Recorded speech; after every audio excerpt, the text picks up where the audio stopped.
stand and rise for the Pledge of Allegiance. Allegiance to the flag of the United States of America and to the republic for which it stands, one nation, under God, indivisible, with liberty and justice for all.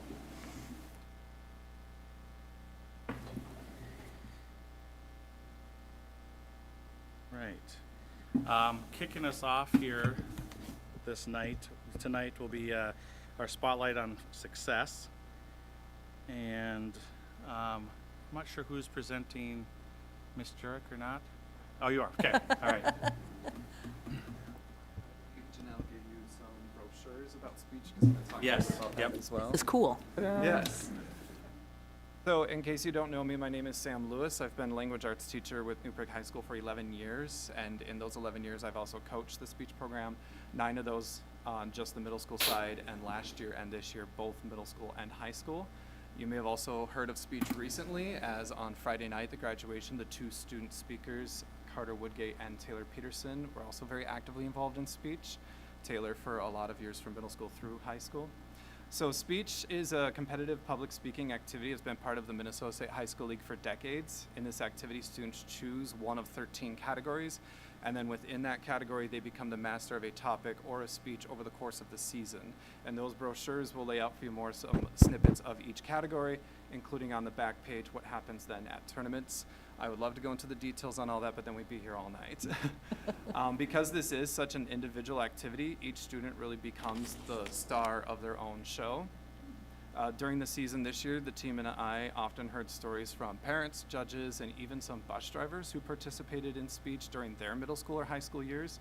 One bus driver also noted that he remembered when creative expression was added to Minnesota State High School League speech in 1974, and how he remembered a lot of speeches about then President Richard Nixon showing up in student speeches. And whenever we hear from a community member in that way, you can kind of see the fondness and the twinkle in their eye as they kind of remember back on those moments when they too were the star of their own show. And so tonight, the team and I are here because we are celebrating how one of our stars shined kind of extra brightly, and that was Mallory Jurek. She could not be here tonight because of a family trip, which in my opinion was very, very well earned because she has had a very busy senior year. Her first success was actually noted by this very board last year when Steinhoff made a shout out for us when Mallory placed last year at the 2AA tournament, almost making it to state. Thank you for that. Welcome. This year's senior, Mallory and senior Andrew Cervenka, he too is a longtime speech team member, received the AAA award for academic athletics and arts. Alongside New Prague High School's very robust music program, speech is considered one of those fine arts that meets the AAA's sort of qualifications. Mallory's success was not new for the team for us, as she placed frequently at invitational tournaments. I think the local fame came about when she placed really well at this year's 2AA section tournament on April 13th. Her and fellow senior Taylor Peterson broke finals and placed. And just on a side note, Taylor too was also really, really close to going to state with her placement. You maybe have read about that in the New Prague Times because John Muller was frequently emailing me for stats and updates and things he could add to the paper. Mallory's advancement to the state tournament not only brought joy to the team, but she was also the first person to reach the state tournament since Jillian Duncan did it in 2018, and in 2014 when Sydney Tupy and Aaron Dodge made it. Because she could not be here tonight, Tony Boothie was kind enough to find time to interview her last week, and here are some key notes that she wanted pointed out. When she was asked what did it mean to go to the state tournament, she said, quote, "My goal as a sophomore was to earn a trip to the state tournament sometime in my high school career. It was very rewarding to achieve this goal, and I was super excited. Speech has been a great means of expression for me and has helped me grow as a student, as a public speaker, and as a person. I owe a lot to speech and cannot say enough good things about the experience I have had." And when she asked when speaking with younger students, what does she tell them about speech, she said, quote, "It is a very unique activity that many students can find their niche in. There are so many different categories to choose from, and that can and should excite many different students who have unique skills and abilities. It is also a team. Speech is more of a team activity than most people think. We are a very tight group and it brings people together. Students support each other and cheer for each other, and that is a very fun atmosphere." For the future, in case you aren't aware, Mallory is planning on attending Baldwin Wallace Conservatory of Music in Cleveland, Ohio, majoring in music therapy and minoring in Spanish or trumpet. So thank you for taking time tonight to recognize speech, but especially Mallory. And I know a few of the team members made a point to also be here because they just wanted you to know what an incredible year it was for all of us. So thank you. Do we have any questions? What category was Mallory in? Oh yeah, Mallory was in extemporaneous reading, and so for that one, the Minnesota State High School League picks a poetry book and a prose book. Students then pick those, and there are snippets of those books they practice over the season. So statewide, anyone in speech in exempt reading are looking at the same book, and then when they go to competition, 30 minutes before she speaks, she pulls out, well, in the old days, we'd pull off an envelope, now they do it electronically, 2 sections of that book that then she has 30 minutes to quick rehearse her interpretation of it, including an introduction card for each round. And she does that 3 times over the course of the tournament. Yeah. As a Go ahead. oh, sorry. No, go I was ahead. gonna say, as a follow-up, how many different categories are there? Just curious. 13. 14? 13. 13. Got it. 13, and they're all on the inside of the brochure, Okay. listed there. Haven't looked at it yet. There are a few schools that are experimenting with a 14th category called Creative Duo. It was kind of conceived by the Northfield team, and now Owatonna, John Marshall, Rochester, and Red Wing provided at their tournaments, and that's a hope to get the league to add that as a 14th category next year. But 13 to choose from. Okay. And some students who are ambitious at tournaments do take on a second category and a second speech sometimes too. We call it double entering. So they would go to one room, give their speech in, let's say, humor or info or drama, and then they would ask the judge politely, can I please be excused to my other room? And in the same round, then they go and give another speech, and they do this all day long at the tournament. If you guys have never been to a speech meet, you really have to go, but don't be freaked out about 100 kids looking at a wall, talking to themselves. Yep. Because you think, what the heck is going on here? But they're literally saying their speech to the wall, and you're walking around going, oh, I'm so sorry, I don't know. Hallways, Yep, the all lockers, over the and place. they're all wearing business suits Yep. because we dress Yep. up for speech. Yep, girls in dresses, boys in suits, yep. Yep. All right, thank you so much. Yep. Thank you. Thank Any you. other questions?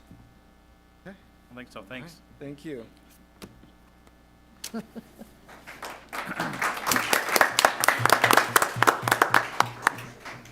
All right, now we have an elementary update by Mr. Ingebrigtsen.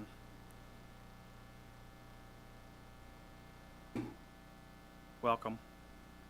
Good evening. Thanks for having me. I'm going to share a little bit for all 3 of our elementaries tonight, and I wanted to highlight for you the volunteers that we've had in our elementaries through the year and really over the years, but just highlight a few unique ones for this year.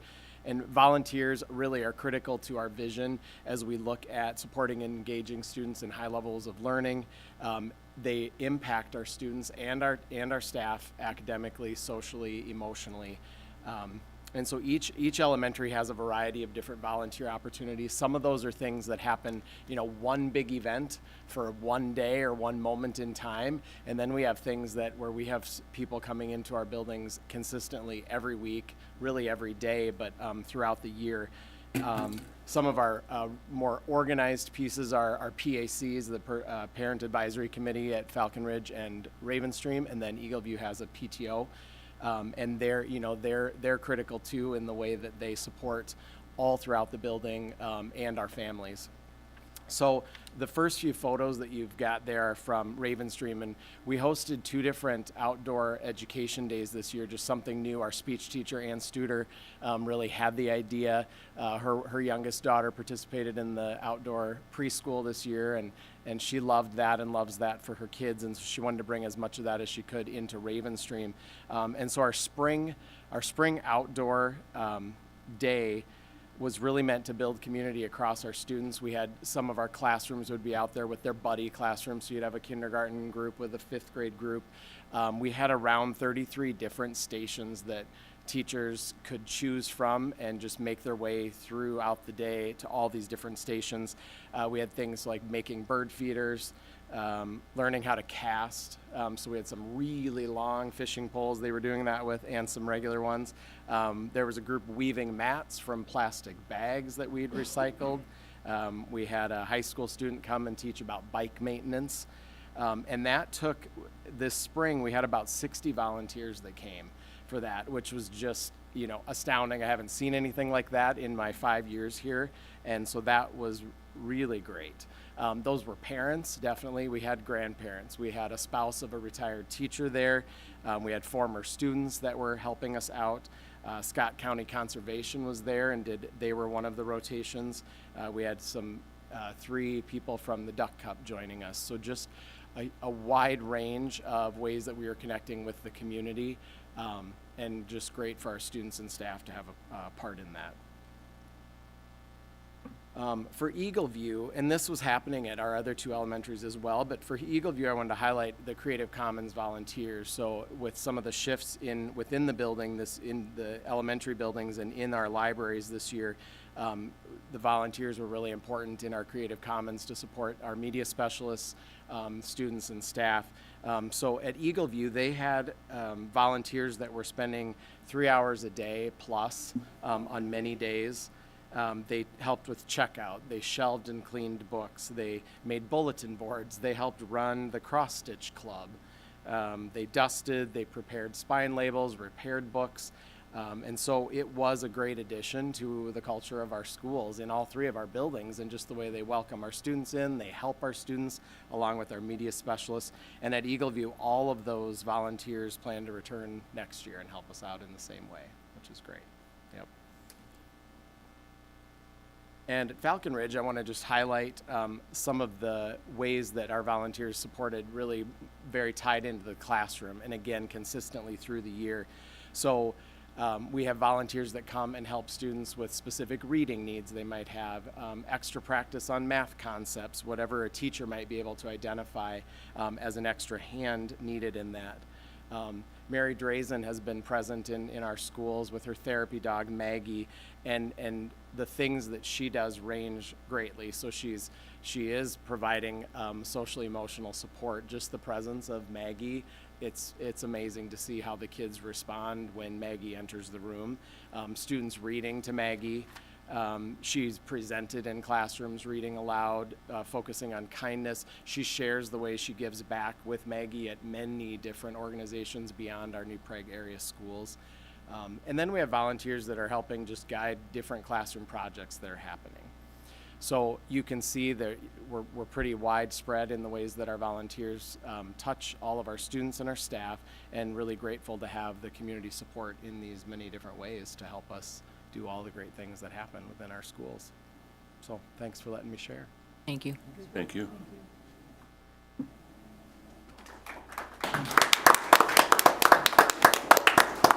I'm actually going to add one. I'm going to have one extra spotlight on Success. I'm going to insert it right now. We have a speech student as part of his classroom curriculum. He's going to come and give a 3-minute speech. If you want to do it right now. Yeah, go ahead. We're improvising right now, so if you want to do your presentation now, essentially. I'll be standing, if that's okay. That sounds good, yep. And this is for his classroom curriculum, so he has to do this, speak to the board essentially as part of it, so. Thank you again. Yes, no problem. Hello, my name is Andrew Kraut-Kramer, and I graduated from New Prague High School with high distinction last week. Mrs. Holden, you actually handed me my diploma. Yeah. I've attended the New Prague School District since preschool, and this district shaped who I am today.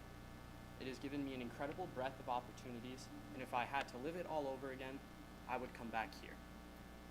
I hold leadership positions within our tennis team, our speech team, and our National Honor Society. And I have maintained strong academics into my senior year. In our district, I experienced many firsts. For example, I was among the first freshmen to start high school after the pandemic began.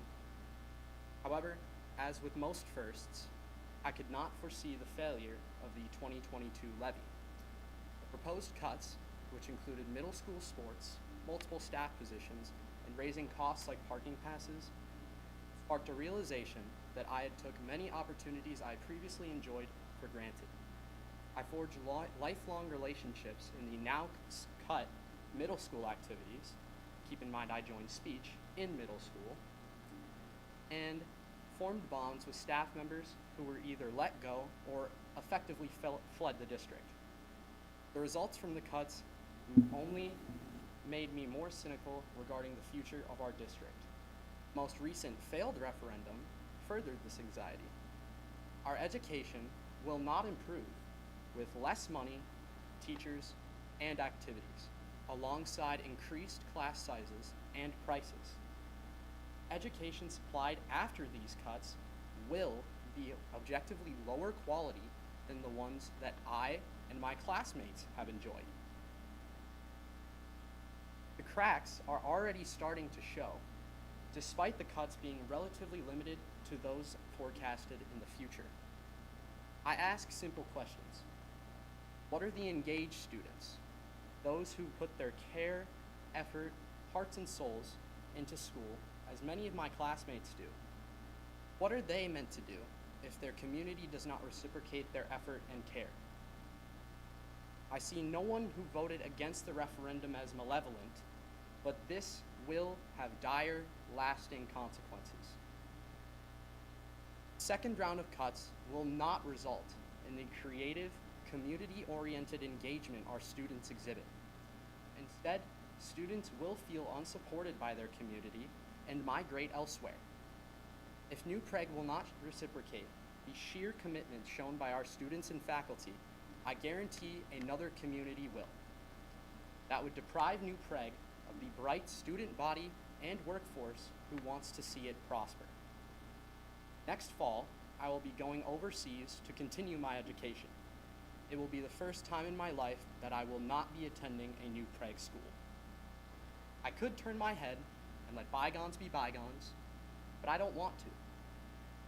Because I believe in New Prague and our schools.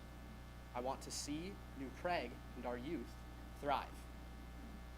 But the 2023 levy results indicate our community does not feel the same. Thank you for your time. Thank you.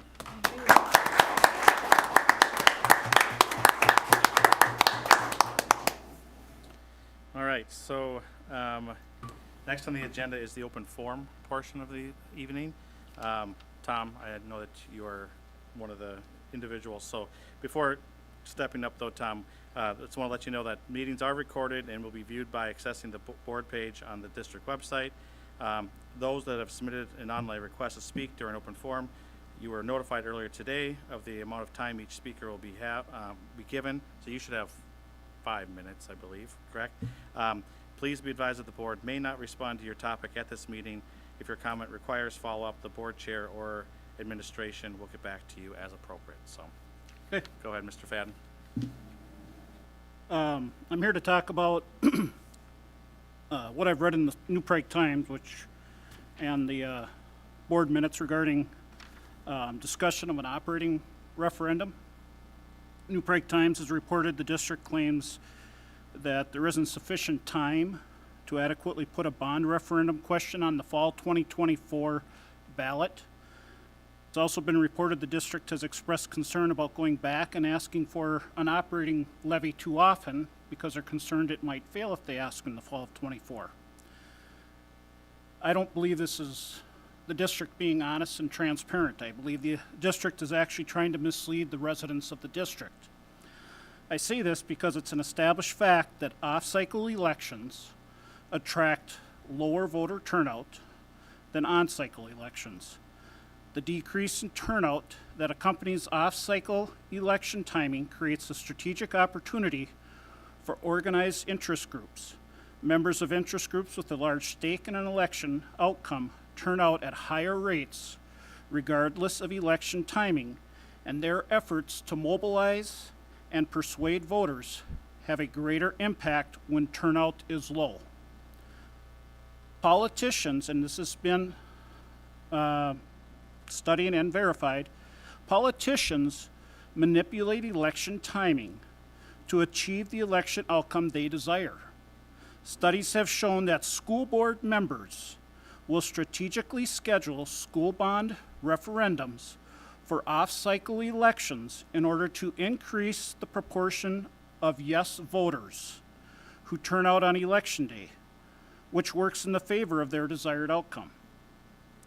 The cost of the district to run a vote in the fall of 24, if they so choose, will have little to no impact on the residents of the district because it's a federal election. Whereas an off-cycle vote requires the district residents to bear all of the costs associated with such a vote.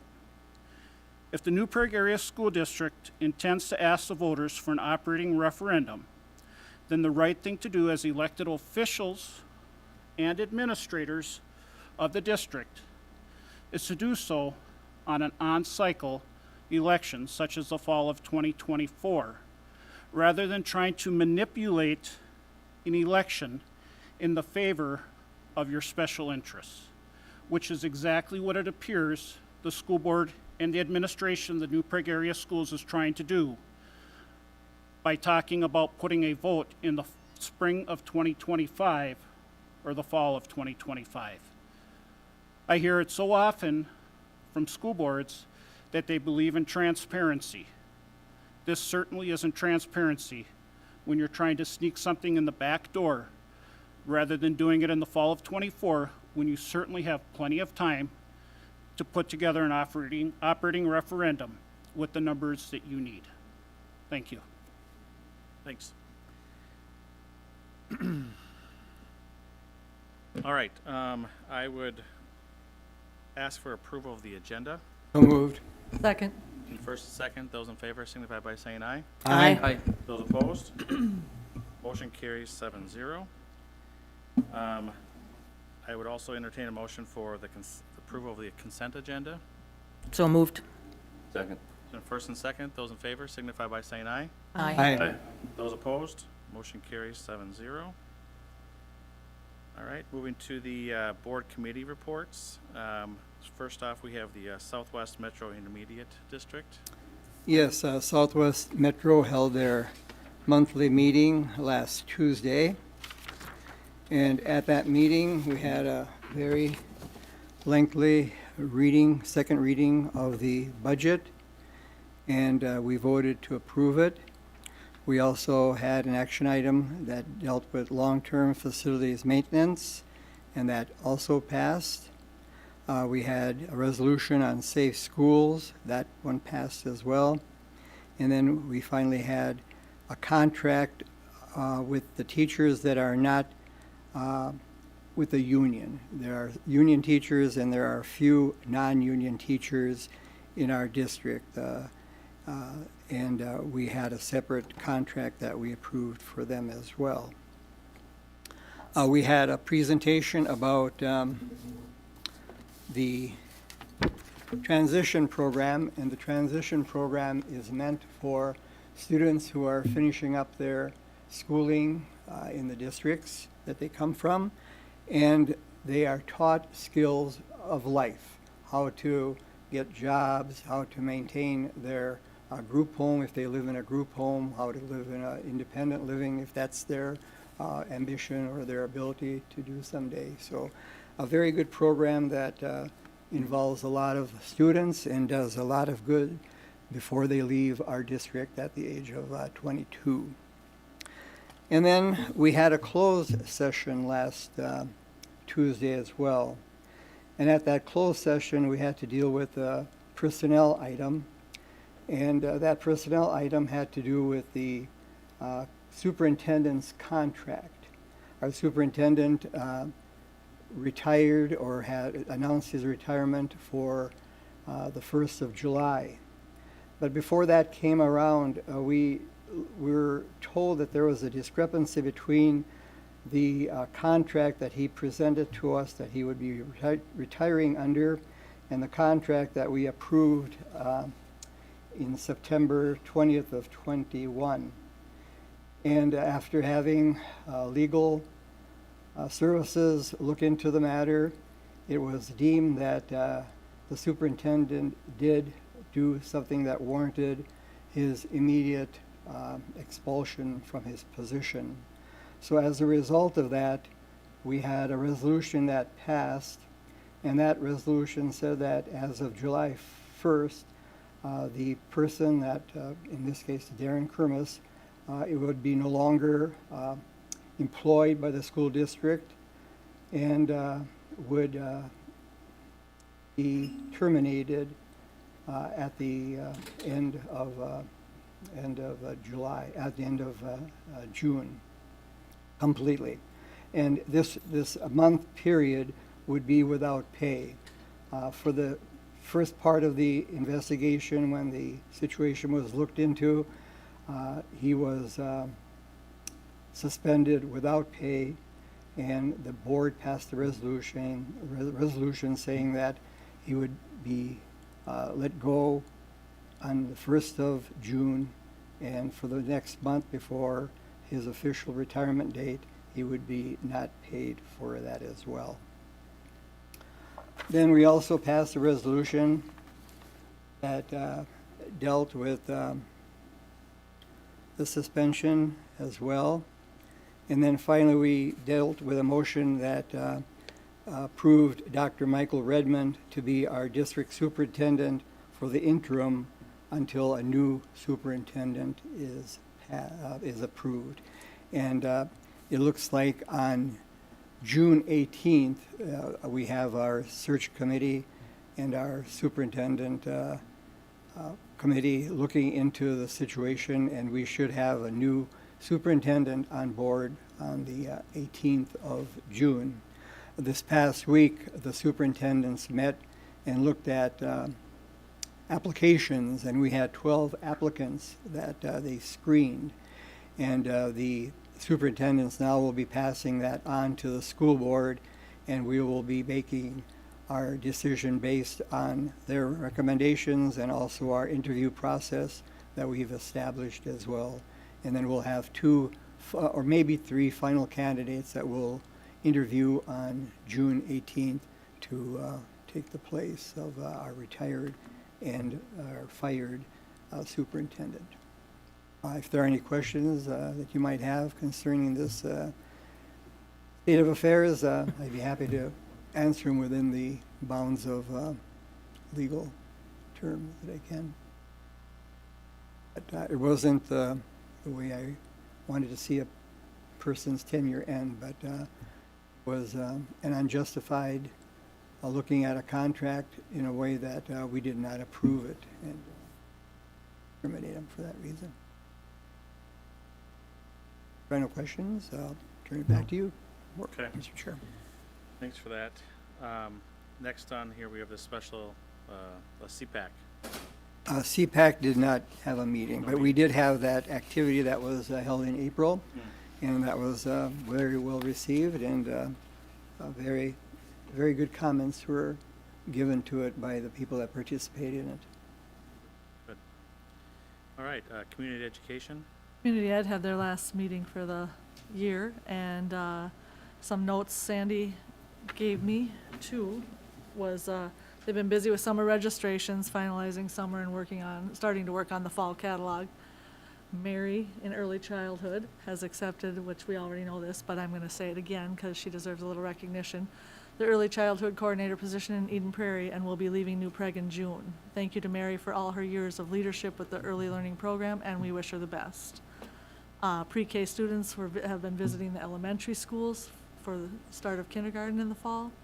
ECFE classes ended up with 16 classes that ran all year, many completely full, and then the newborn talk is going well too. That was already doing really well.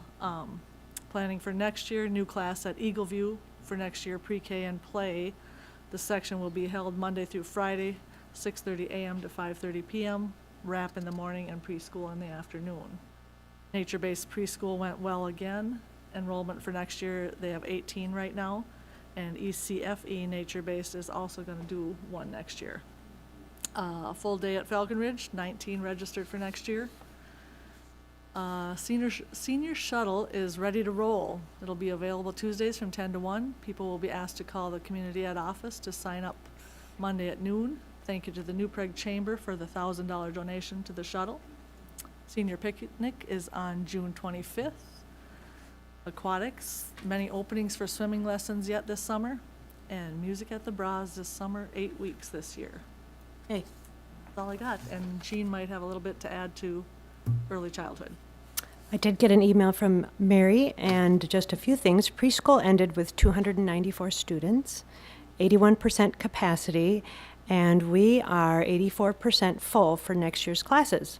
There's a new class we are offering called Preschool and Play at Eagleview. It's for children that need care Monday through Friday, full days, and we'll have preschool all 5 days in the afternoon. Advertising for that class will start soon. They screened about 223 students this year. 66% were 3-year-old. And the goal is to screen as many 3-year-olds as possible, so if a child needs additional services, it's caught at a younger age. 99% of the kindergartners that entered this past fall were screened. As Kim said, ECFE had 16 weekly classes and 18 special events that ran this past year with 2,335 children and adults participating. Wow. Really good. Yeah. Thank you. Joint Powers Committee? Me now. Oh, yeah.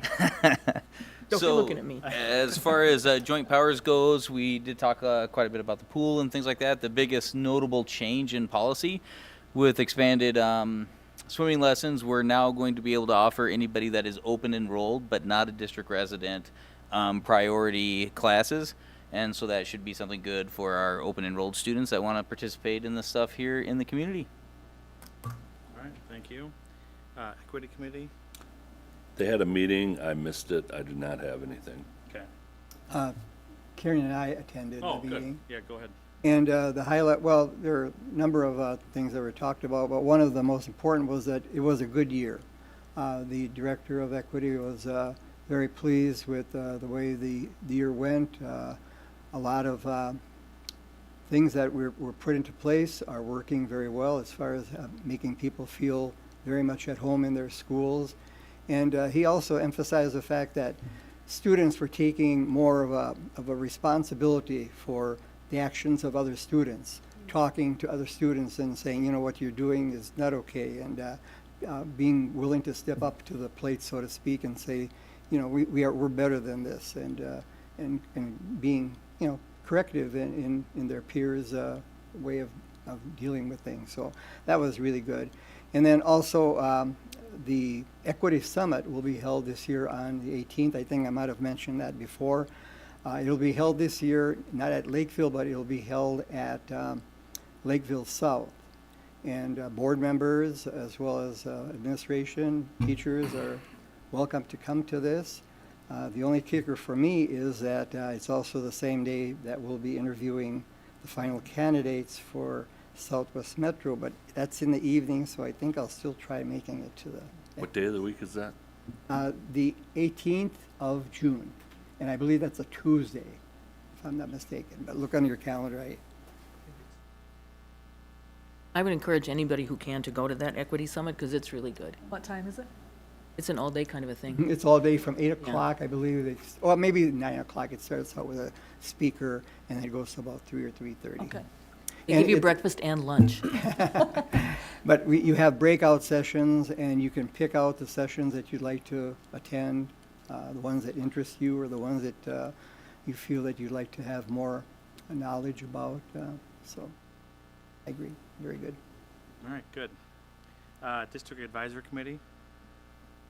So we worked on and got an update on the profile of a graduate. The 40,000-foot overview portion of it seems to be kind of dialed in, and so I suspect that'll start coming to the board and working its way into practical implementation throughout the district.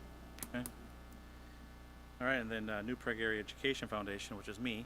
I actually missed the last meeting. I was going to advertise for the New Prague Give Day. We had the inaugural, it's a new fundraiser, a way to raise funds for the New Prague Foundation. And just wanted to report, it was on April 24th, and they raised about $17,500. I think over 100 donors gave. And then with those dollars, at least 10,000 was given in scholarships on seniors night this month, and then also those dollars go to the classroom grants where teachers can apply to get different activities or different curriculum or different items for the classroom that normally wouldn't be supplied by the normal operating budget of the school. So I think we need more teachers to continue to apply to those grants, and we encourage teachers to do so. So since those dollars are there, for them, essentially. So, go ahead. I know that Kim and Denny and I were at senior night, and they gave out thousands and thousands of dollars from the foundation, and it was astonishing how much money they had. And the kids were, you know, money is so tight right now, and college and any trade school is so expensive that the fact that they're doing that work is really important. Yes. And they did encourage teachers to apply for portion those of it grants, as well. yes. Yeah. Good. All right. Superintendent report. Thank you, and I was at senior night as well. I think it was $110,000 or $108,000 to over 100 recipients, so quite an evening. Thank you for being there, and thank you to Mr. Boothie and his team. It's a busy night. Thankfully, it's not raining anymore. But before I get to spring sports, I wanted to recognize our indoor floor hockey team, which took third place in state a few weeks back. Congratulations to our student athletes, coaches, and family members. I sent this to the board, but I think it's worth noting that we had 489 students participating in 11 sports, including our community ed-sponsored boys volleyball team throughout the spring. Just this evening, we have a softball team who won their section semifinal game, I believe, and will be on to the section finals later on this week. We had a baseball game that by the time that I left, they were ahead 3-0 against Owatonna. Let's hope that game was able to continue. I think there's a girls lacrosse game, hopefully later on tonight. We had boys and girls golf in the Section 2 AAA tournament at the Ridges of Sand Creek, and there's a boys home volleyball game tonight. So 489 students, 11 sports, doing really good things. Thank you to our student athletes. Congratulations to our student athletes, whether their seasons are continuing on or not at this point. And then, of course, thank you to our coaches for all the work that they've done throughout the season. In a theme of gratitude, I'd like to just say I'm incredibly proud and humbled of our staff for their resiliency and continued passion for their roles in the larger organization throughout this past academic year. You know, I'm in the buildings as much as I can possibly be, and I'm continually walk away impressed with the level of enthusiasm and professionalism that I witness from our staff and the high levels of teaching and learning that take place. It truly is a humbling experience for me, and I hope the greater community, and thank you to Andrew for your comments earlier today, understand how hard-working our teachers are and all of our staff are on behalf of our students. And then finally, congratulations to the 327. I said 325 Friday morning. There were two more, but 327 students who graduated on a windy but beautiful night at Trojan Stadium on Friday night. Well, let's just say out loud, it was cold. It was Just saying. got a little chilly. I heard it was chillier on our side than the stands. I was thinking it was worse, but we had the wind. But 327 students, so congratulations to our students and families for all the work that they've done. And again, it was a beautiful night. I'll say beautiful in air quotes. It was a great night, and thank you to everyone who worked, especially our high school staff who worked so diligently behind the scenes to pull that off. And as even though it was a little colder than we would like, we get to do that in our facility, in a beautiful facility that it is. And I think we're really fortunate to be able to have that space and be able to hold graduation there. So congratulations to our class of 2024. All right, great. All right, next on the agenda is reports and discussion items, which is the first reading of policies. That's I'm not me. sure. That's me. Karen? Okay. Okay, according to the procedure for policy review that the New Prague Area School Board unanimously agreed upon, the goal of the first read is not to discuss the policy itself. Rather, it is for members to give the policy committee feedback so that we can research questions and clarification in advance of our extended discussion that we'll have at our next work study session. To that end, on the first read of any policy, I will offer a general overview covering the purpose of the policy, the proposed changes, and any other significant details. Then I'll ask each individual member if they have any questions or if they need any clarification that we can work on then as a committee before we actually have our discussion at the work study session. We have a number of different first read policies, so we're going to try to get through them as quickly as possible. The first read is Policy 305, Policy Implementation. The purpose of this policy is to clarify the responsibility of the school administration for implementation of school board district policies. It is labeled from MSBA as legislative, which means it's an MSBA interpretation of applicable legislation or judicial decision. There are some basic language changes here, specifically the removal of Roman numeral 2D and Roman numeral 2E, because this language is not in the MSBA policy, and so to align our language with MSBA, we propose to remove those two items. Questions or clarifications? Dan? Nope. Kim? No. Mark? No. Matt? Good. Jean? No. Danny? No. All right, moving on. 408, subpoena of a school district employee. The purpose of this policy is to protect the privacy rights of the school district employees and students under both state and federal law when requested to testify or provide educational records for a judicial or administrative proceeding. Again, this is labeled by MSBA as legislative. As you can see, there are only some minor language changes being proposed. Again, questions or clarifications? Denny? No. Jean? No. Matt? No. Mark? No. Kim? No. Dan? Nope. All right. 518. Do not resuscitate. The purpose of this policy is to provide guidance to school district staff and parents or guardians who might be confronted with requests to withhold emergency care of a student in the event of a life-threatening situation. Again, this is labeled as MSBA legislative. The only proposed change to this is the date that it's now been reviewed again, so that's the only change. Questions or clarifications? Dan? Nope. Kim? No. Mark? Nope. Matt? Jean? No. Denny? No. We're flying. 533, wellness. The purpose of this policy is to set forth methods that promote student wellness, prevent and reduce childhood obesity, and assure that school meals and food and beverages sold and otherwise made available on school campus during the school day are consistent with applicable minimum local, state, and federal standards. Please note, as you can see, there are extensive changes proposed to this, and that's to align our language with MSBA's policy, and that all changes that are being proposed have been evaluated and are supported by both our District Nutrition Services Director and our Director of Health Services. This policy is mandated by law. Questions or you know that word. Questions or clarifications on 533? Danny? No. Jean? No. Matt? No. Mark? No. Kim? No. Dan? Nope. 704, development of maintenance of an inventory of fixed assets. The purpose of this policy is to provide for the development and maintenance of an inventory of fixed assets of the school district and the establishment and maintenance of a fixed asset accounting system. Note that this is, again, a legislative policy. Also note that all of these proposed changes have been reviewed and approved by our auditor. Questions or clarifications on 704? Dan? Nope. Kim? No. Mark? No. Matt? No. Jean? No. Denny? No. 707, transportation of public school students. The purpose of this policy is to provide for the transportation of students consistent with requirements of the law. This is a legislative policy again.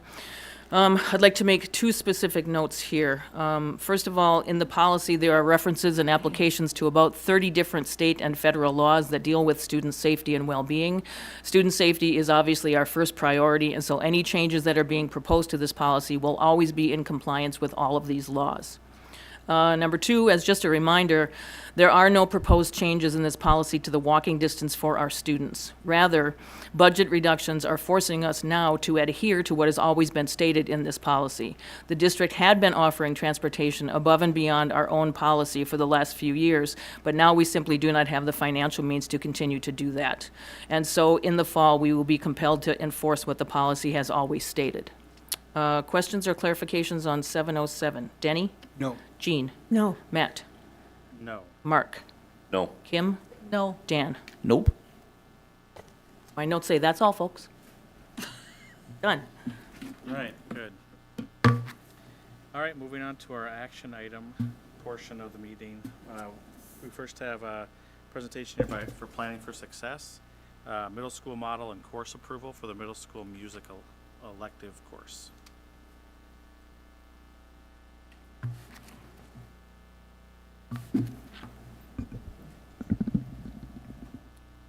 All right, before I get going here, I just wanted to acknowledge Andrew Kramer as well. I was Andrew's principal when he was a first grade at Eagleview, and also through middle school, and got to follow him through high school, especially through tennis. And just wanted to say, Andrew, how impressive you were as a first grader, but even more impressive now as a graduate. All right. So Marn and I are here today to talk about our middle school model. I was thinking back about this since we've had since 1998, and also for a course approval. So I just want to talk a little bit about our process and how this went about. Obviously, this is a big change for our staff, and it took a lot of work, and I want to acknowledge Marn did a lot of legwork and groundwork in taking a look at a lot of different schedules from different school districts. I was able to talk to some other principals that I knew over the past few years, and we were able to come up with a schedule that we think is kids first. We also worked a lot with our staff, especially departments that would be affected by the scope and sequence of the curriculum and how that would affect their classes.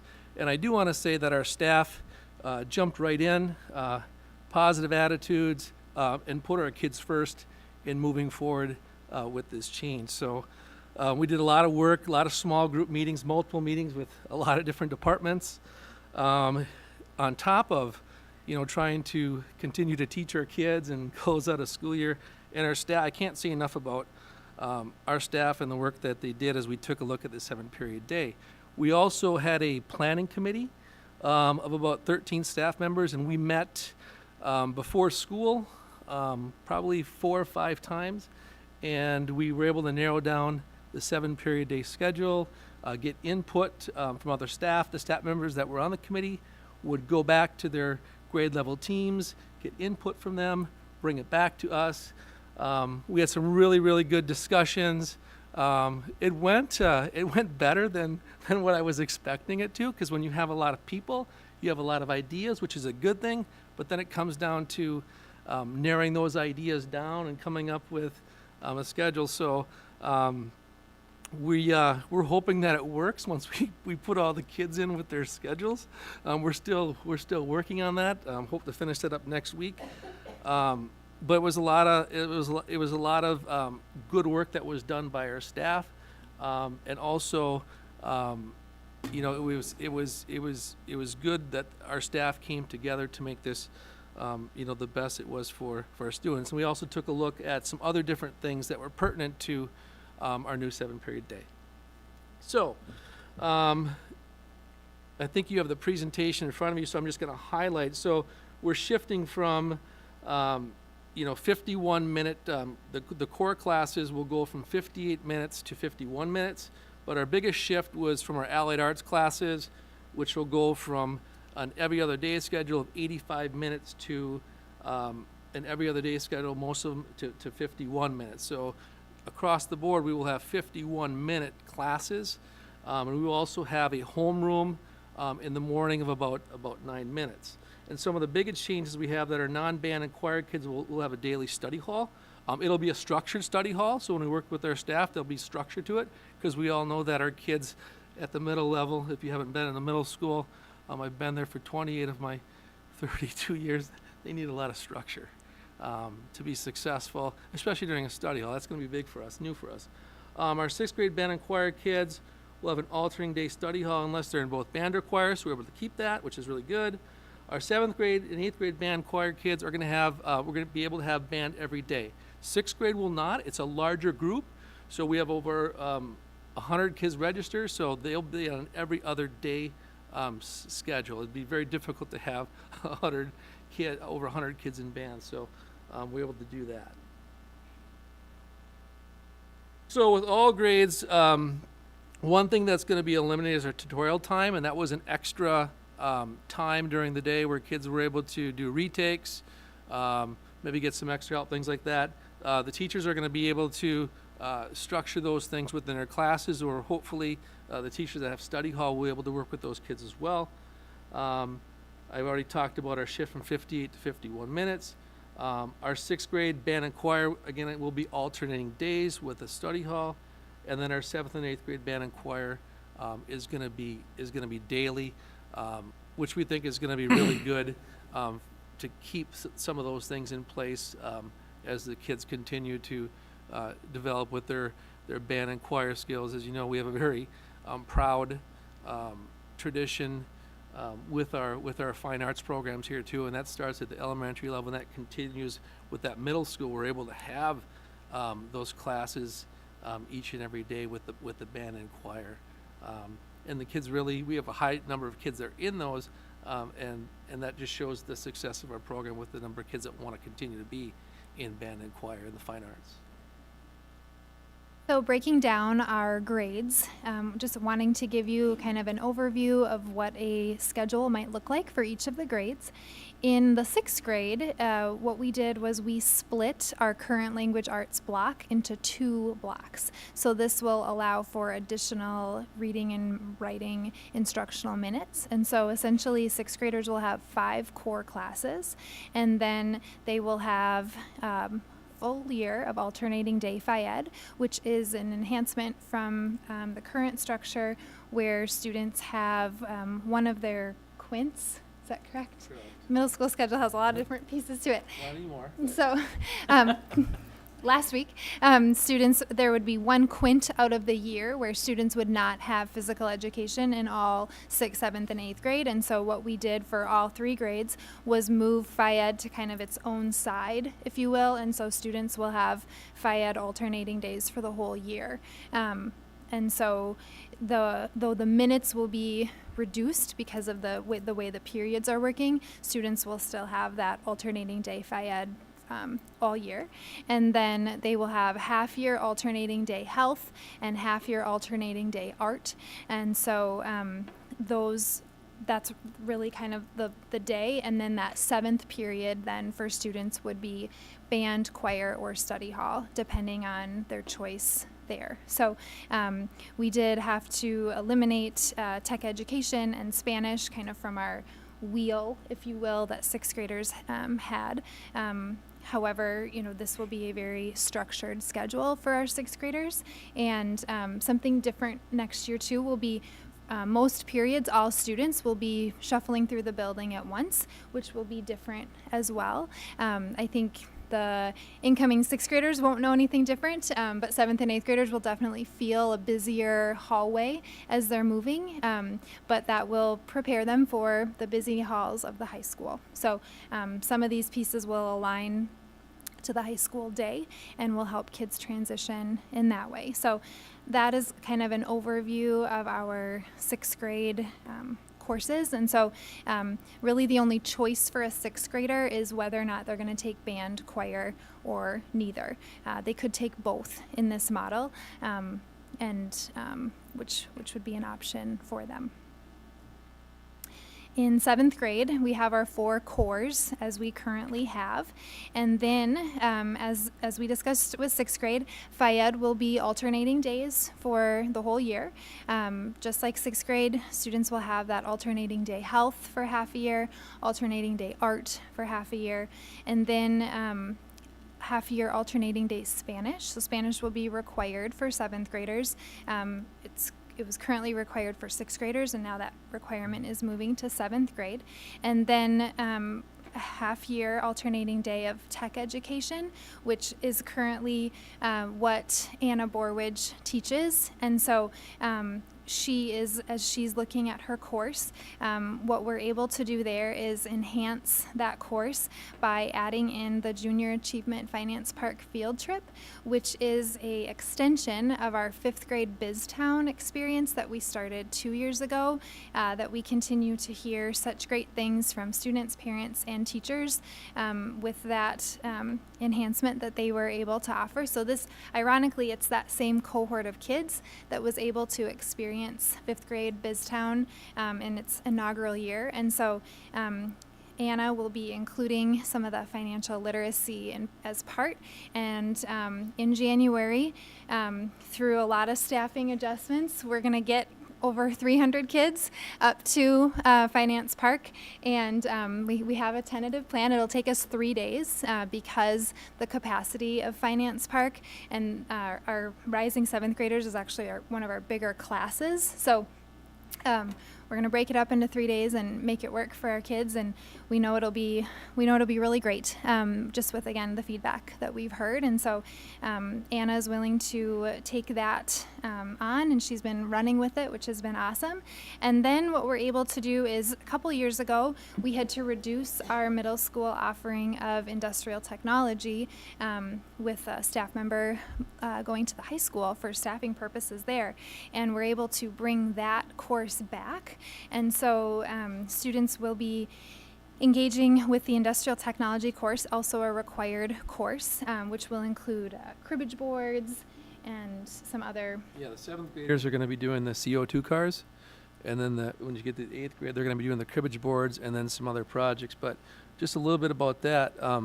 That's something that we got feedback from our students in regards to and bringing back. We really miss that industrial tech, that hands-on. I think that's really an important piece for middle school kids. So we're happy to bring that back and use, as when I went to school, bring shop back. And it's going to be great for our kids and especially for those kids who need that hands-on piece to do that woodworking. But it's a very popular class too, and the culminating activity is a racing of the CO2 cars in 7th grade, and then 8th grade we changed it to cribbage boards a few years ago, and I enjoy going in there and teaching the kids how to play cribbage for a day. You can't learn it a day, or some can, but it's a great hands-on activity for the kids. We're glad that's back. And then with that, then students, they will have a choice of we have a wellness class that's offered to 7th and 8th graders, so that will be offered to students. And then we have a music course that we are adding that we'll seek your approval here for in a little bit, that would be taught by our current band and choir teachers, as they have a little bit of room in their schedule. And so we're excited to share that in a bit. Or music students could choose for one semester, because there's really just one semester of an elective. The music students could choose to have a study hall. And so for some students, we've heard that music might be a barrier because of the study hall piece. They may want a study hall. And so this way we're able to maybe protect their time a little bit and allow them to have that study hall opportunity and not impact their band or choir choice. So again, that would be for one semester, is what our 7th graders will choose. And just like electives, we have a certain number of students that need to take slots. So hopefully, kids will be able to get their first choice, but it doesn't always work out that way. So that's our 7th grade. And so again, excited to bring back the industrial technology course. We have great facilities at the middle school for that space, and so it'll be good to get that space back to what it was designed for. And then 8th grade is similar. Again, the 4 core classes: Phy Ed, Health, Art, and then alternating day Tech Ed. Again, that's led by Anna Borwidge. It's a lot of the STEM pieces that she is teaching with. There's some Lego robotics pieces, and in 7th grade we have robots. Zeros. So she has some fun pieces of equipment in her classes. And then our 8th graders will really have the choice in their schedule. And so again, depending on if they're band or choir, they could choose that study hall piece, and 8th graders could actually choose that all year. So if an 8th grade music student would like to take a study hall, they could take a study hall in lieu of some of these other elective choices. And so we have that music class that we'll talk about here in a bit. We have the Woods 1 class, which is the cribbage boards, bringing that class back that we lost a couple of years ago. And then we're able to offer an extension through a Woods 2 course. And so our industrial tech teacher will be able to offer, if there's we have enough interest with students who want to take Woods for a full year. And so we're excited to be able to bring some of these pieces back. Again, that wellness class that we've had in our physical education department. We have art electives that will be brought back and enhanced with what we currently have. And then we have a Spanish elective. So lots of choices for our 8th graders, but also a lot of commonalities with our students too, when you kind of look at the structure of each of the grade level course offerings. Before we move into the specific details of the music course, are there questions or comments regarding kind of this shift to a 7-period day? Just that We know it had to be really hard for you guys and your staff, and so the fact that you jumped in and had a make it work attitude and found some positives in all this is phenomenal, and I want you to make sure that you congratulate and thank your teachers for that, for putting in all that extra time, and you too. In your research that you were doing, how prevalent is the 7-period day in middle school, junior high? I would say it's a fairly common model that we found. Just the different layers that we see are the elective offerings, semester versus quarter, just some of the different tweaks that we're able to control. But the majority of the districts that we compare ourselves to with data and other pieces have a 7-period day. It looks like a lot of hard work was put into this, and you guys have come up with some great options, I think, for middle school.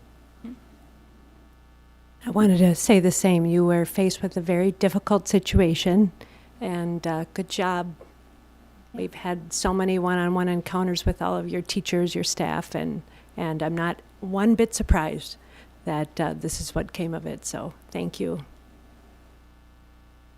Great. So our course approval that we're seeking formal approval from you tonight would be a course called Music Explorations. And I want just again to give a lot of credit to Elizabeth Hertzfeld and Catherine Bennett, our two music teachers, who really dove into this idea when we presented it to them. We presented a need for a music elective, and looking at the standards and really driving where kids could potentially grow in this area. And by no means is this designed for students currently in band or choir.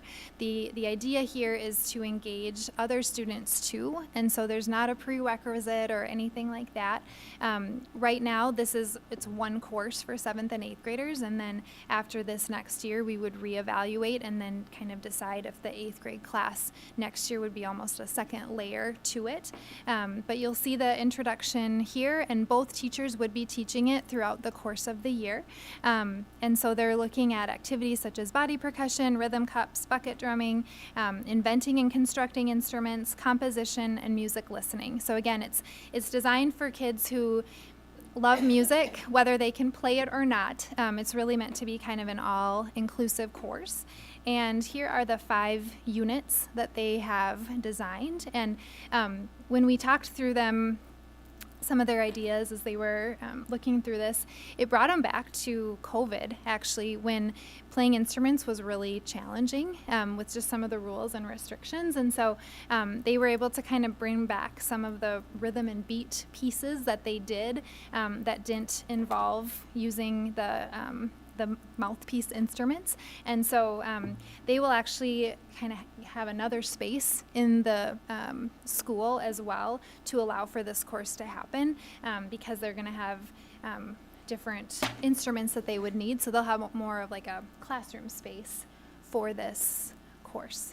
So questions or thoughts on this? I do want to share that when we shared this with District Advisory a couple of weeks ago, we had a student who comes to our meetings, and she was really excited about it, and just the idea behind, it was one of those things. She was like, oh, I would have taken that class. So neat to hear just her feedback, and again, when we can offer something a little bit different that we haven't been able to offer, that is standard aligned and maybe meeting a different niche of kids. We won't know that exactly until the course runs, but we did have students that have signed up for this class, and so we know we're able to offer it.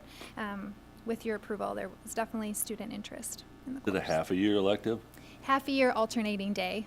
So really you could look at it as a quarter, but it's half a year alternating day. All right, any other questions or comments? I think it looks great. Yeah. Perfect. Yep, thank you. I would entertain a motion to approve So that moved. new class. Second. First and second, any further discussion? All right, hearing none, those in favor signify by saying aye. Aye. Those opposed, motion carries 7-0. Mr. Goldat, if I may, I would just Yep. want to echo the comments about the good work that Brad and Marn and the teachers did, right? This isn't work that they wanted to do at the end of the school year, but the way that they've approached it with enthusiasm and an open mind and really being student-centered and thinking about what this could look like for students.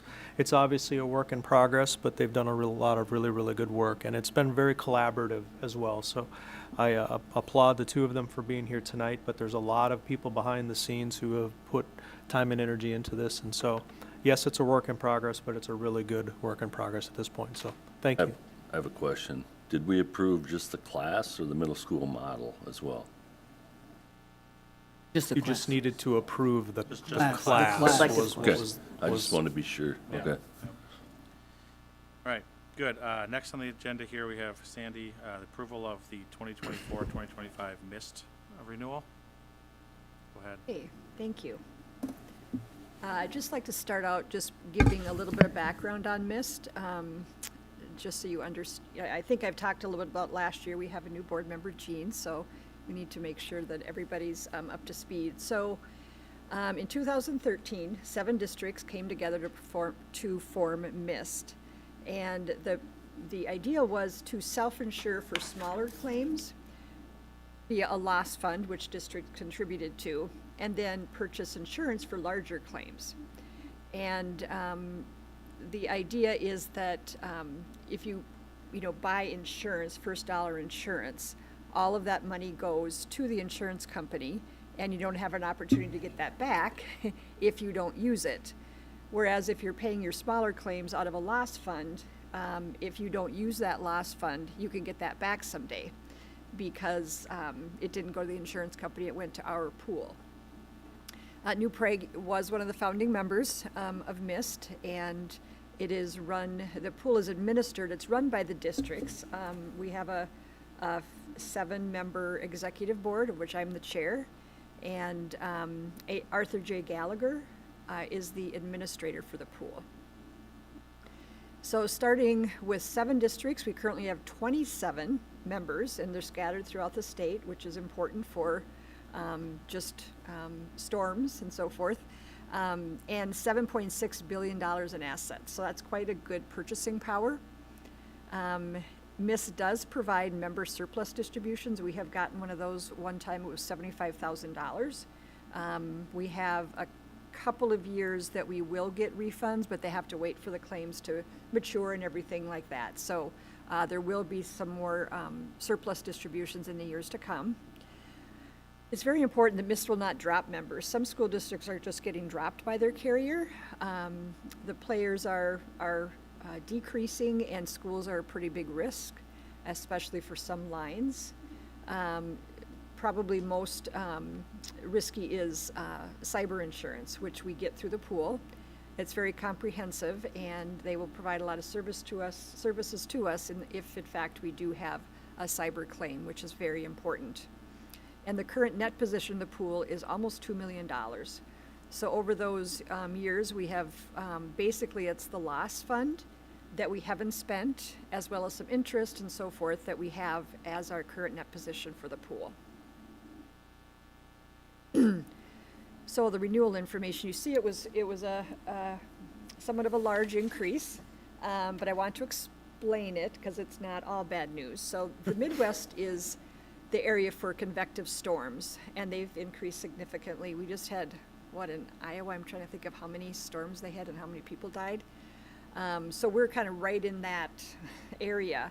And so the claims, the physical claims have been very, very high in this part of the country. And some carriers have been pushing for larger wind hail deductibles. So such as 1% of a total building value. And these are very difficult to deal with. Some districts that aren't in the pools are finding this more and more common, whereas we were able to, or Arthur J. Gallagher was able to negotiate so we don't have to have a very high deductible for those types of claims. So MIST renewal for the second layer coverage is travelers. That's our second layer of coverage, and it came in relatively flat, but of course values have increased from the prior years, so that does result in a somewhat of an increase. And again, no higher deductibles for severe hail and roof damage. And what the carrier and the pool decided to do was to increase the loss fund. So we'll pay more claims out of our loss fund. And then we added an additional self-insured, what they call a corridor deductible. And that's for the pool as a whole, not just the districts, not each individual district. And so we were able to increase that and therefore have the opportunity one day to get that money back if we don't use it. So the last slide here, the fixed costs, which is the insurance to travelers. We also have, boilers insurance and cyber insurance and all of that, was increased 3.3%, or a little over $13,000. The variable costs increased by $104,000. And again, there's the potential for future surplus distribution. So we're not giving that to the insurance company, and they're just going to keep it. And this increase is included in the preliminary budget that I'm about to present. Any questions or comments? I hope I explained that well enough. It looks great. Thank you. You always do a good job. I do have a question. So other than the renewal information, the increased cost there, is there any other drawbacks that you saw about this opportunity? Yeah, well, it's going to cost us $117,000 more in our budget. Obviously, Right. that's a drawback. Yes. The positive part of that is we have the opportunity to get that back if we don't have claims. Well, the nice thing about it is we can't be dropped because this is our Right. own Right. consortium, so we are guaranteed insurance. Yes, and some smaller districts are finding it increasingly difficult to find property liability and cyber insurance because they're pretty high risk. Yeah, it was a great decision to go into that, in 2013. Yeah. Yep, I think so. Other questions or comments? Okay. All right, I would entertain a motion to approve this and renewal. So moved. Second. The first and second, any further discussion? All right, those in favor signify by saying aye. Aye. Those opposed, motion carries 7-0. All right, next on the agenda is the first reading of the 24-25 budget. Yes, okay. Excuse me, first I want to point out that attached to board docs is the actual budget pages. That report is actually attached to board docs, that it provides a lot more detail that I'm going to provide during the presentation. And hopefully you've had a chance to review that and ask questions if there are any. So first, projecting where we're going to end up for 23-24. Our revised budget that was approved in December showed a projected unassigned year-end fund balance of $3.6 million or 8%. Our current projection shows almost $4 million and 8.9%. Obviously, things will, it won't come out to be exactly that because I'm making educated guesses, but that's what I'm anticipating it to be, at least higher than the 8% that our goal was. The revenue came in slightly lower than the revised budget. I don't think I've ever, if this actually comes to fruition, that's pretty close. But we had a loss of enrollment throughout the year as we got enrollment reports every week. You could see it, continue to drop and drop and drop. So we lost about $182,000 through that. But special education aid did increase. Part of that was due to the change in the way we did handled our federal dollars, which was part of the Planning for Success project. Now, expenses will come in hopefully about $400,000 lower than the revised budget. Obviously, unsettled contract data wasn't available when we did the December budget, so this includes all the current contract settlements. We had a large utility savings. I'm anticipating that to be about $90,000. We had a $250,000 contingency set aside at the beginning of 23-24, and we'll have not used $100,000 of that, so that was a positive. I also implemented the chargebacks that we, some additional chargebacks that we found during the Planning for Success project. So I went ahead and did them this year. We've also had several open positions we haven't been able to fill, specifically special ed paras. They've been really hard to find, and so we had several open positions, some custodians, Director of Health Services was open for a while, and then special ed paras. These expenses also include the early retirement incentive payments of $128,000. That's the first year of that for the early retirees. So this presents a $383,000 cushion going into 24-25. Any questions on that before I continue to the preliminary budget? Okay, so I'm projecting right now the year-end unassigned fund balance next year will be $4.32 million or 9.4%. Revenue will decrease, and I did have that in, I think I had it maybe about even. We will decrease slightly from the projected 23-24. When I did the projections back in January, February, I had our revenue staying about stable. This budget shows it decreasing $234,000. I, of course, included the 2% on the gen ed revenue. That's in statute, and we know what that's going to be. Kindergarten enrollment is currently 22 lower than I projected. We were going for 42, and we're at 242, and we're at 220. We kind of go 221, 220, 219. We're around that area, so I had to take those out. And just a big picture, the fiscal year 23-24 projected ADM is about the 3,955, and the ones for next year is 3,844, so down 111 students. The 22 kindergartners are in that number. And again, we have to wait and see on, the first couple weeks of school how that enrollment comes in. We did lose that one-time payment from our workers' comp carrier of $292,000. So that was just extra money we had for 23-24 that we won't have for next year. The new revenue for the READ Act isn't included. Neither are the expenses. So we're still kind of sorting all that out and how we can use it and what we can use it for. Some of the revenue we're going to have to negotiate with New Prague Ed Minnesota on how we spend that. And that won't take place till probably July. We'll be ready to do that. And Youth Service Training Grant and Future Ready CTE grants, both are at the high school from Brian Triplett, and I did not include those.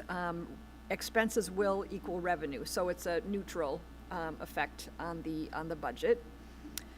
And it incorporates the improved increased revenue per the $3.25 million reductions that were approved in March. Expenses are projected to decrease $400,000 from 23-24. So we have the data from settled contracts, incorporating all the reduced expenses that we had from the Planning for Success project. And I did include a $250,000 contingency, just like I did in 23-24. So we have that cushion if we need it. I usually present the 24-25 capital and LTFM projects for the year. We also include safe schools in that. So right now we have basically 4 projects. This does not include the Falcon Ridge Casework project. That's a part of the bigger long-term facility maintenance plan that you will approve either in June or July. But we have the carpet cycle at Falcon Ridge, then the carpet cycle replacement will be complete. And so we have been spending between $75,000 and $100,000 a year. This year, we're just going to take the rest of it and just get it done. A new firewall, that was actually in the budget for this year, but we did not do that.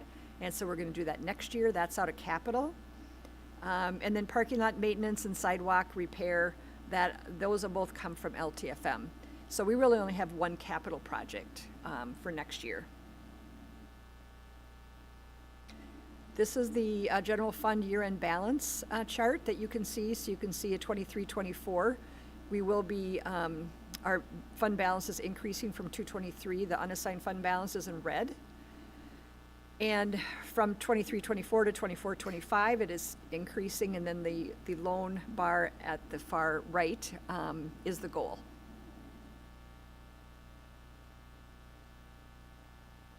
Here are some of the key general fund reserve accounts that we have to spend on certain things. We actually have a lot of new restricted accounts for 23-24 that I'm not showing, that is on the overall budget page. But this is how tight everything is that the legislature gives us. We have library aid, English learner aid, student support aid. We have 2 redact aids now. So it just goes to show you, when we get money from the legislature, you know, it's going into these little buckets that you have to spend on certain things, which doesn't give the district much flexibility. And that's unfortunate. Okay, the first set of bars is third party. That's what we bill for student medical expenses, basically provided by the district medical services. And you can see it's going to take a jump this year from 105, next year to 167. We're going to keep that in the reserve account. We usually use that for buses, buying special ed buses and vans. And so we actually did buy one this year, and we just want to keep that reserved for that if possible. Long-term facility maintenance, we're actually going to go further negative, and then even further negative for 24-25. That is allowed to go into deficit as long as your long-term, your 10-year plan shows you going into the positive. And I'll be presenting that probably at the June, this is the end of May, probably at the June meeting. We have to have it approved by the end of July.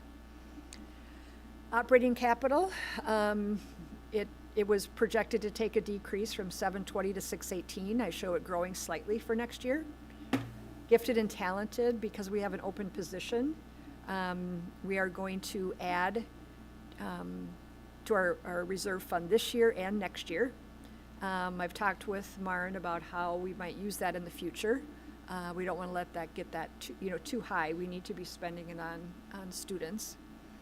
And then safe schools, showing that actually declining to 0 next year. I probably will move some of that staff that I'm coding there out, so we do have a cushion.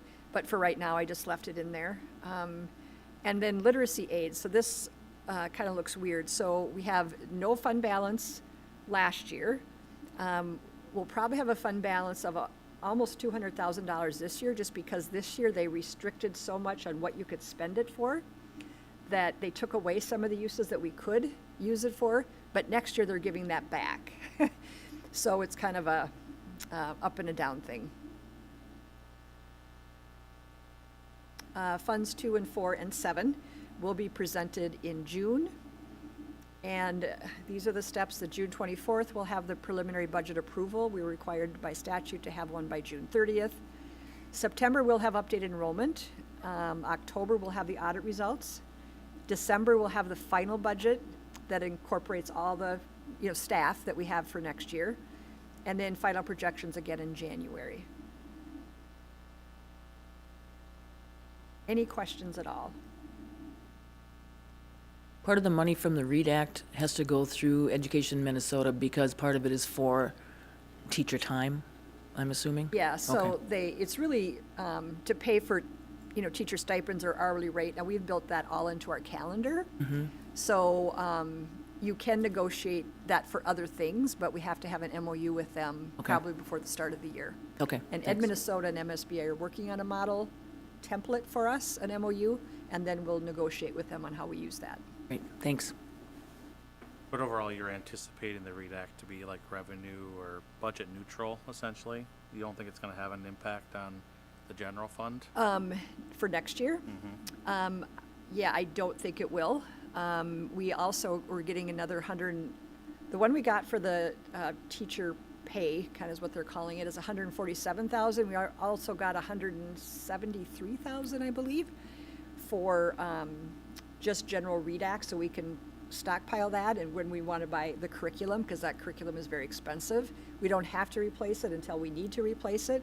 But then when we replace it, we'll have the money for it.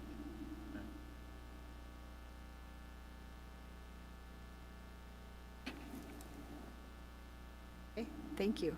Thanks, Sandy. Thanks, Sandy. We didn't need any approval, that's just the first read. Right. Okay. All right, so we have 3 resolutions. Denny, Yes. First 2 are resolutions dealing with Southwest Metro. and our district and also our member districts in Southwest Metro. Since Southwest Metro does not have the power to levy, it has to rely on the levy power of the member districts to supply the funds for these two levies. The first one is a long-term facility maintenance program budget, and the other one will be Safe School Program and authorizing the inclusion of our paying for it along with the other member districts. And there's a formula that we use, and that formula that we use to decide how much each of the districts pays relies on how much the member district uses the programs. And the two programs are special education and also vocational technical education. So how much we use of those programs determines how much our cost will be for each member district. Okay, so that's the general synopsis of what we have with these two resolutions. So at this time, I'll entertain a motion to consider the first resolution approving Southwest Metro Intermediate School District number 288 long-term facility maintenance program budget and authorizing the inclusion of a proportionate share of those projects in the district's application for long-term facility maintenance revenue. Do I have a motion to consider this resolution? So move. Is there a second? Second. It's been moved and seconded to consider the following resolution. The School Board of Southwest Metro Intermediate School District 288 has approved a long-term facility maintenance program budget for its facilities for the fiscal year in the amount of $142,106. The various components of the program budget are attached and can be looked at individually if you like. Statutes provide that the districts pay for this by having it included in their own district's levy for the same program.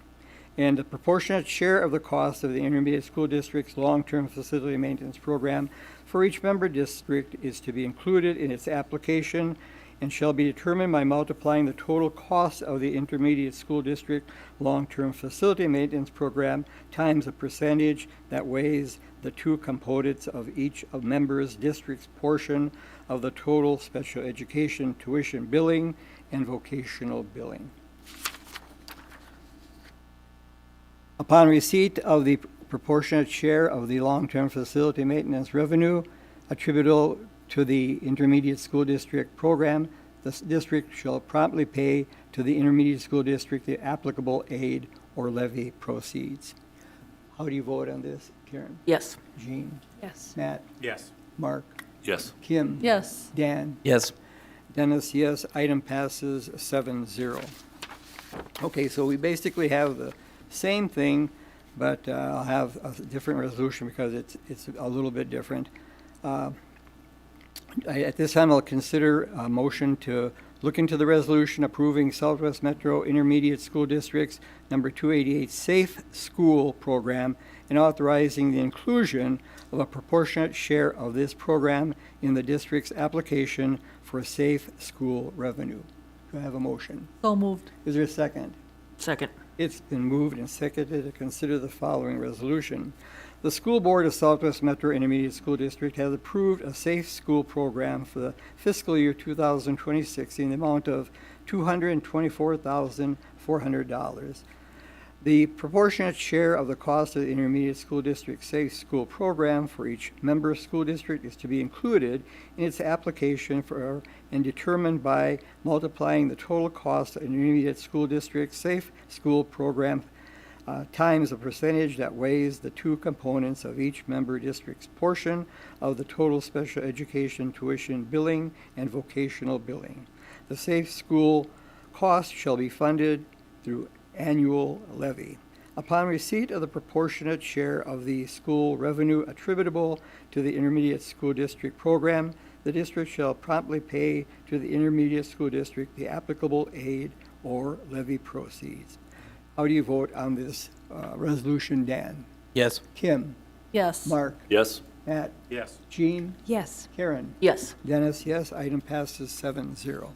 And the third resolution deals with a donation, and that is a donation for the resolution to accept a donation from Choate Company, the McDonald's restaurant here in New Prague.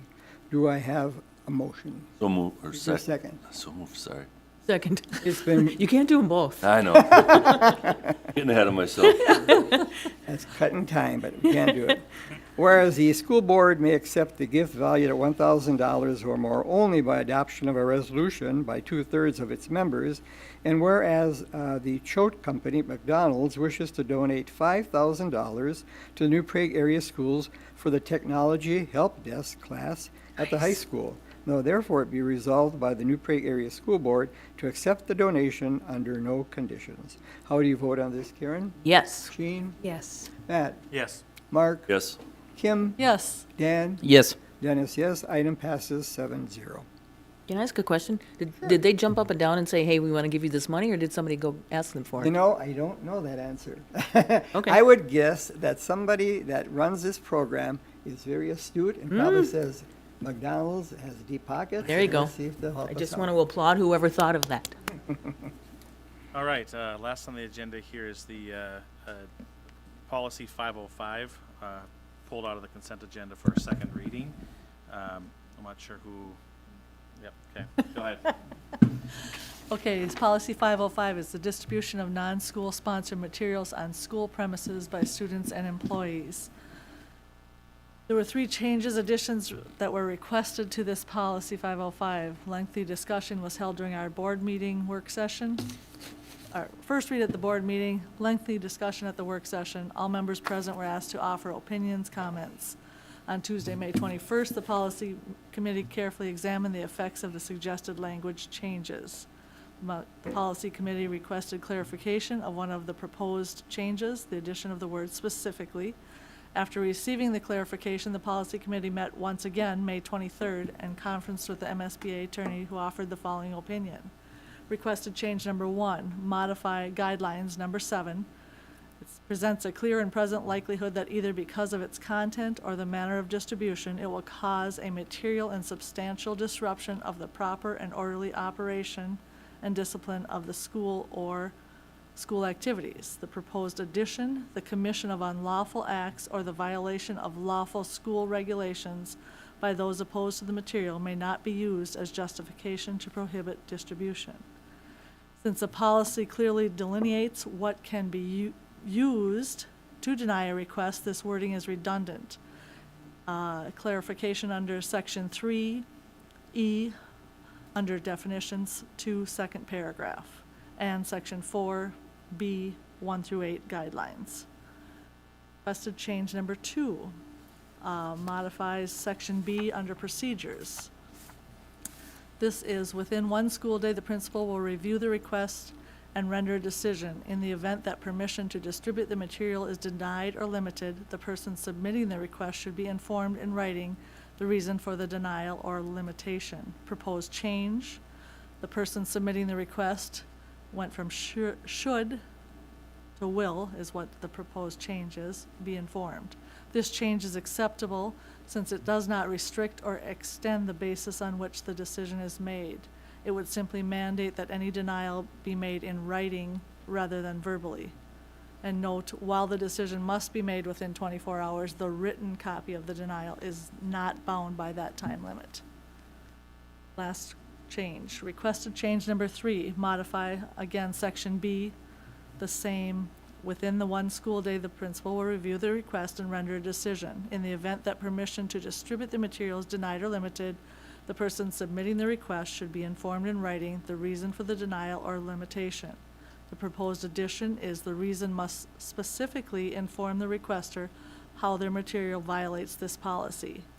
Since any denial would refer to the details of this policy, again, section 3E, number 2, second paragraph, and section 4B, 1 through 8, this new wording is redundant. The policy committee submits that the 2 proposed additions be rejected on basis of redundancy, but the change from should to will be made. Since the language of these policies is created and reviewed by MSBA, interpreted from applicable legislation and rulings of the courts, and sometimes specifically mandated by law, we shouldn't change policy language unless there is an overwhelming reason to do so. We agree that the two additions are redundant, and we accept that the change from should to will would have no effect on the specifications of the policy itself. We have ultimate trust in our principals to implement our policies judiciously. We believe that they have a much more accurate understanding than we have of the past experience of their schools, the current events influencing their student activities and behaviors, and instances of actual or threatened disruption that this policy details. We trust them to do the job we have hired them to do. Anybody have comments? Denny? Who wrote the statement? Who was involved in writing that final statement? Policy Committee. So I have a question on what the lawyer said. Do you have anything else? Okay. Karen? I just want to reiterate that that came from the policy committee. It's not her opinion or my opinion. It came from the policy Right. committee. It was a committee. Yes. Yeah. The All reason, statements. yeah, the reason for the acceptance of the denial in writing is because, honestly, I believe that is probably going to be written down someplace anyway, put in a folder, because this was the request, this was a denial, this is the reason. So it's not asking the principal to do anything else other than perhaps make a copy and give it to the person who's doing the request. So I don't think it's going to add any work for them. I just think it's going to be something, a formality that they're going to do. So I don't think it changes the scope of the policy at all, and I don't think it adds any more work. And again, I'm going to reiterate that I trust the people in the buildings to be able to take care of this. Jean? No. Matt? No. Mark? No. Dan? So I have a question on the lawyer's opinion that they gave the policy committee. And so when they said that the language about disruption, unlawful activity by others, are you saying that they disagree with how we were discussing the policy in the work session, where if there was going to be misbehavior by others in relation to that material and it didn't violate the policy for any other reason besides that, is it the policies committee opinion that that would no longer be a justifiable reason to prohibit the distribution of the material?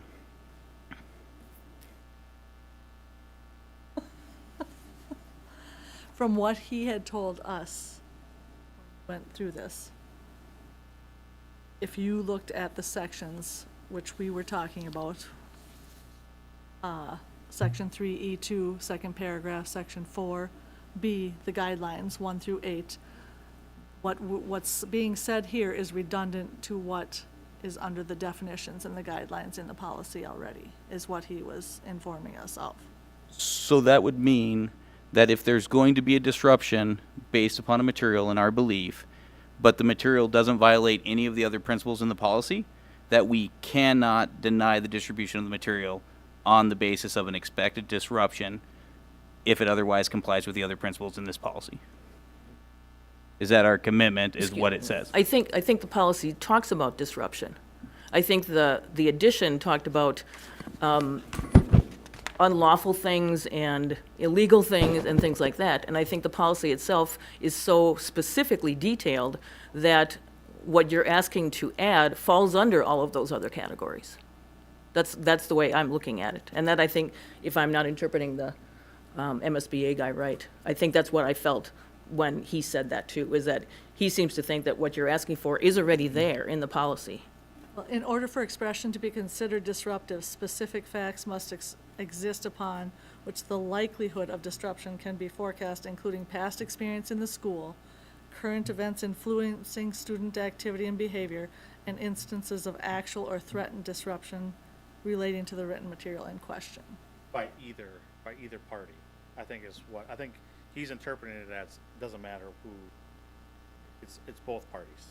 Exactly. They're not, yeah. And so I think that's the point of non-redundancy, is I am saying disruption by a party not trying to distribute otherwise lawful material should not be able to infringe upon the ability to distribute the material. You should only be punished for your bad behavior. If someone else is going to behave badly for something otherwise acceptable, we shouldn't allow ourselves to penalize them and say they can't distribute something that is otherwise allowed.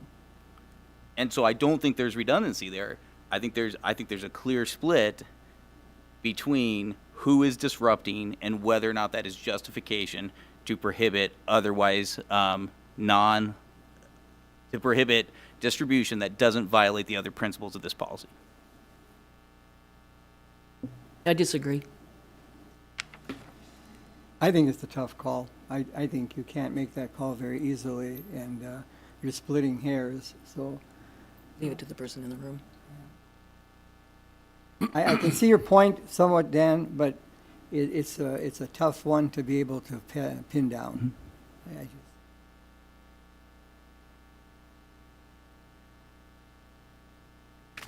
So you're, the policy committee's recommending making one adjustment to the policy itself. Right. based Is this on- the first reading tonight? Is This is that- the second. The second. Second. Yeah, because we already had We've done the first I read, we've missed that. done the Yeah. work Yeah. session. Oh, yeah. Yeah, yes. I'll make a motion Can- to approve the policy as stated. Can I still read my statement on the policy During discussion, yeah, well. during the so discussion afterwards? All first- right. Second. First and second, any further discussion? Yep. So in policy 505, we reserve the power to penalize students or employees wishing to distribute material. The penalty is not based upon the inappropriateness of the material or the inappropriate behavior of the person, but because disruptions caused by others that are in violation of our policies. These violations by bad actors create a material and substantial disruption of our schools that we can use as justification to penalize our rule-abiding students or employees. Any person that reads and observes the news can see clear examples where those charged with enforcing policies and laws are caving to the most disruptive segments of our communities, rather than evenly and fairly enforcing the rules for all. One reason this occurs is because many educators and bureaucrats find it easier to penalize and punish rule, policy, and law-abiding students, employees, and citizens than doing the unpleasant but essential work of enforcing neutral policies against all violators. The expectations we place in policy must be to do what is right and fair, even when it is more difficult than the alternative. It is essential that young people see this behavior modeled by their adult leaders. It erodes trust with the members of our community when we don't focus on our remedies and punishments for the wrongdoers and instead penalize those that are following our rules. Not requiring a clear and specific reason for denial also erodes trust. I ask that the board revise the policy incorporating the principles of fairness, clear communications requested at our last work session, and disagree with the assessment that they are actually redundant. I'm just going to say again that I trust the people in the room. I trust the people who are in control of this to be honest, to be direct, to be good role models for our kids, because I think they know more about what goes on in their building than we do. And I think it is redundant. Well, and I think the Section 4, Guideline B, requests for distribution of non-school sponsored material will be reviewed by the administration on a case-by-case basis, Right. knowing what What they know. happened in the past, What what they- can happen now, knowing their faculty and their students. Yep. All right, those in favor signify by saying aye. Aye. Those opposed? Nay. Motion carries 6-1. All right, I'd entertain a motion to it. So move. Yep. Second. The first and seconded, those in favor signify by saying aye. Aye. Aye. Motion carries 7-0.